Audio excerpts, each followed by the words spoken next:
We're going to talk about rhetorical questions and query letters. My name is Gina. I'm an author, editor, publishing professional. I help you make your writing better. Rhetorical questions are one of those things that are not in and of themselves bad, but the people who are doing a bad job use them so much and so often that you do not want to throw yourself in with them. You might look at your query letter and be like, one rhetorical question is not that big of a deal. Why is Gina get so worked up about these? It's because the person who uses rhetorical questions and didn't do any research and wrote kind of a crummy query letter that doesn't make any sense and is all over the place and has a lot of mistakes in it, they used 7 rhetorical questions.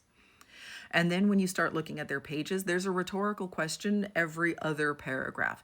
They have not really written the story. They are still trying to find their way into the story, and they overuse this device so much that it is like a red flag for agents and acquiring editors that they just look at this and they're like, oh boy, this is just a sign that this person doesn't know what they're doing. And so while your rhetorical question might not be bad, why would you want to make it look like you are part of this group of people that didn't do their research? I'm going to put up a couple of examples here to show you how you can reword those rhetorical questions into something that feels more active and therefore reduce those red flags waving. Okay, so this comes from a class that I teach about like 9 mistakes that you are making in your query letter. So this is a rhetorical question. What kind of parent ships their kids overseas for middle school? Valid question. Instead, we have Kaylee resents her parents for shipping her off during her crucial middle school years. So you have taken that rhetorical question and you have now put it into that third person present voice that we are talking about that we want in query letter. She put her faith in the gods she's never met or finally learned to trust her own powers.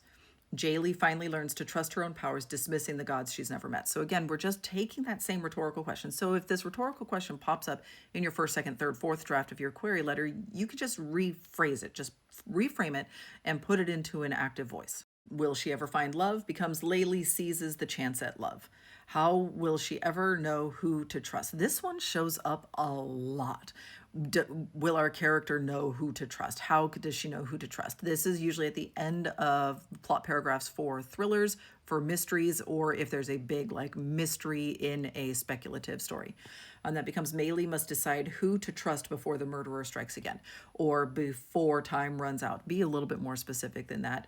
So you're, instead of like, how will she learn to trust? She has to decide who she's going to trust because this is happening. This commenter did correctly identify that this sounds like back of the book blurbish. There are very few differences between the plot paragraphs of a query letter and the back cover blurb. This is one of them, that readers are not so tired of rhetorical questions and they can feel much more dramatic and they can feel much more impactful to that reader.